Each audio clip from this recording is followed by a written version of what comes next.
Class 10। बच्चों, आपका exam हो गया 10th का। अच्छा लगा कि बच्चों ने काफ़ी अच्छा रिस्पांस दिया है। कम से कम 70 के करीब बच्चों ने दिया है। और अगर थोड़े बहुत बच्चे नहीं दे रहे हैं तो वो बच्चे कृपया करके अगला ज़रूर दें। चलिए, एक नहीं दिया तो दूसरा दे दें। ज़रूर दें पेपर ज़रूर दें। बिल्कुल सिंपल है। अगर आपने लेसन को अच्छे से समझा है, लेसन को अच्छे से पढ़ा है, तो सिंपल से आंसर है जो आप थोड़ा सा दिमाग लगाएंगे तो कर देंगे। ज़्यादा ऐसा नहीं दिया है कि जो मैंने आपको बताया था वीडियो के माध्यम से, मैंने बताया था कि बच्चों हो सकता है कि मैं आपको इस तरह से क्वेश्चन पूछूं, तो आप कर सकते हो उसको, है ना। और अगली बार में मैं आपको समास दूंगी। पूरे समास में एक समास आपका रह गया, अव्ययभाव समास। और दूसरा बात ये कह रही हूँ कि समास है आपका, और जो पाठ के नाम है, एक तो त, तारा, वामलोकता, और दूसरा आपका है पाठ मनुष्यता। और जो थोड़ा बहुत छूट रहा है मैं आपको बता दूँगी, ओके। और मैंने आपको पदबंध नहीं लिखा है, मेरा मन कर रहा है अगर हो सकता है तो एक आध पदबंध, क्योंकि पदबंध का टेस्ट मैंने कई बार लिया है, और नहीं है तो कोई बात नहीं, मैं नहीं लूँगी, ओके। तो आप खूब ध्यान से पढ़ें। ये नंबर आपके लिए बहुत कीमती है। आप इसमें सोचते हैं कि मेरा नेट नहीं चल रहा, ये नहीं। आप पहले से अरेंजमेंट करके रखें, उस दिन पहले से तैयारी करके। ये नहीं कि घूम घाम के आए और खोला अब तो सब ब्लैंक है। जैसे आप स्कूल में आके पेपर देते हैं, वैसे ही पेपर की कीमत को समझिए और करने का प्रयास करिए, ठीक है बच्चों। तो मैं आज आपको पहले मैंने कौन सा समास पढ़ाया था? द्वंद्व समास। कौन सा? द्वंद्व समास। द्वंद्व समास में मैंने बताया था दोनों पद बराबर होते हैं। क्या होते हैं? दोनों पद प्रधान होते हैं, और इसमें और लग जाता है ना। जैसे माता पिता, तो इसका विग्रह क्या होगा? क्या होगा? माता और पिता, ये होगा समास विग्रह। चाहे तो आप अच्छे से लिखा करिए, शॉर्टकट की जरूरत नहीं है, ओके। ये आप ध्यान रखें, माता और पिता। इस तरह से आप हर चीज को करते और समझते जाइए। नए देख लीजिए, एक आध हो सकता है आप ना कर पाते, मैं समझ सभी कर लेंगे। जैसे है आशा निराशा, सिंपल है। आशा निराशा, आशा और निराशा, ये कौन सा विग्रह? समास विग्रह है कि समास समस्त पद है? ये क्या है? आप कैसे लिखोगे इसको? ये है द्वंद्व समास। अगर सॉरी, ये है आपका कौन सा विग्रह है? तो आपको अगर मैंने दे दिया तो आपको पता होना चाहिए कि ये विग्रह है। अब विग्रह है और कौन सा समास है? तो ये द्वंद्व समास, ठीक है। इसमें दोनों पद प्रधान होते हैं, माता पिता, भाई बहन, है ना, मोटा पतला। और इस तरह से आपको पिछली बार भी मैंने काफी अच्छे से इसको समझाया। अब आया आपका अव्ययी। कैसे लिखेंगे? अव्यय लिखिए, ये देखिए अव्यय, अव्यय।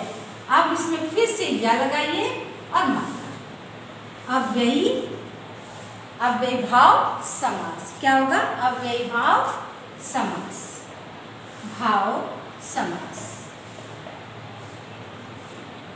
इसमें क्या है? पहला पद प्रधान होता है। इसमें क्या है? पहला पद प्रधान होता है। जिस समास में पहला पद अव्यय हो, जिस समास में पहला पद अव्यय हो, ठीक है।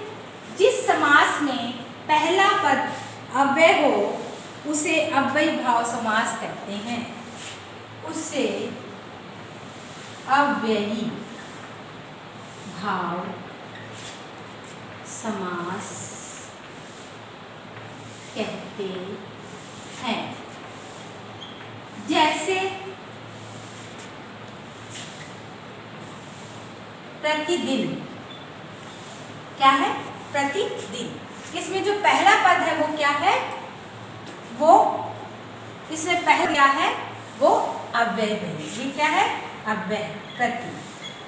ठीक है, तो इसमें जिस समास में पहला पद अव्यय हो तो अव्यय भाव है। ठीक है, ये दिमाग में थोड़ा थोड़ा रखते जाइए। जैसे प्रति धन, यहाँ प्रति अव्यय है। ठीक है, प्रति क्या है? अव्यय है।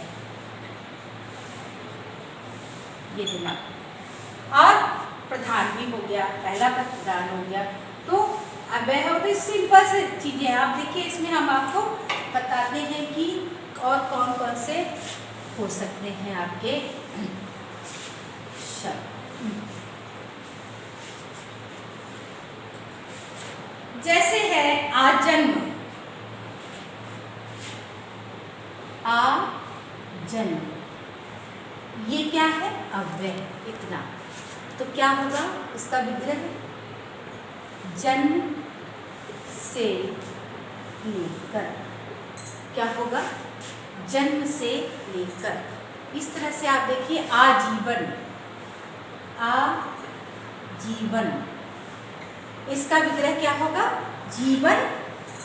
इसका विग्रह होगा जीवन पर्यंत या जीवन पर्यंत पर, पर्यंत या जीवन भर, ये होगा इसका। ये क्या है? ये अव्यय है। जैसे जीवन पर्यंत या जीवन भर, बिंदी भी आएगी, बिंदी लगा दिया इसमें मैंने, ना लगा दिया है, आदि ना, अगर आदि ना आप यहाँ नहीं लगा सकते हैं तो ऊपर बिंदी लगा दी। ठीक है, जो भी आपको करना है उस तरह से आप करेंगे। अब है गली। अब देखते हैं गली, गली क्या है? गली। ये देखिए इसमें थोड़ा सा योजक है, आपको लगेगा कि ये तो कौन सा समास है? ये तो दोनों समास है, क्योंकि इससे पहले मैंने बताया था आपको दोनों पद है, लेकिन एक ही पद है ना, एक ही जैसा पद है, प्रधान कैसे हो गया? तो गली, गली, तो गली गली में क्या होगा? प्रत्येक गली। क्या होगा इसका? प्रत्येक गली। इस तरह से आप अव्यय होता पहला पद। चलिए इसे कर लेते हैं, ये देख लीजिए, पढ़ लीजिए और बाकी और दो चार करवा देते हैं आपका, क्योंकि ये थोड़ा सा आपका थोड़ा सा अलग है, थोड़ा सा कठिन सा भी लगता है। निडर क्या होगा? डर रहित, डर रहित। कोई जब निडर होता है तो उसको कहते हैं डर, इसमें नहीं है, डर रहित है। ठीक है, इस तरह से आप और देखिए निसंदेह, निसंदेह, निसंदेह, तो क्या होगा?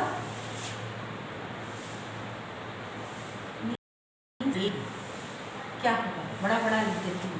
निसंदेह का होगा संदेह रहित, संदेह रहित। इस तरह से ये अव्यय होगा।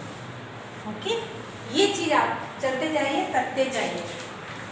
ठीक है, कल मैं आपको थोड़ा सा और प्रैक्टिस करा दूंगी। ठीक है बच्चों, और अच्छे से समझ लीजिए इसको, अव्यय भाव समास। नमस्कार बच्चों।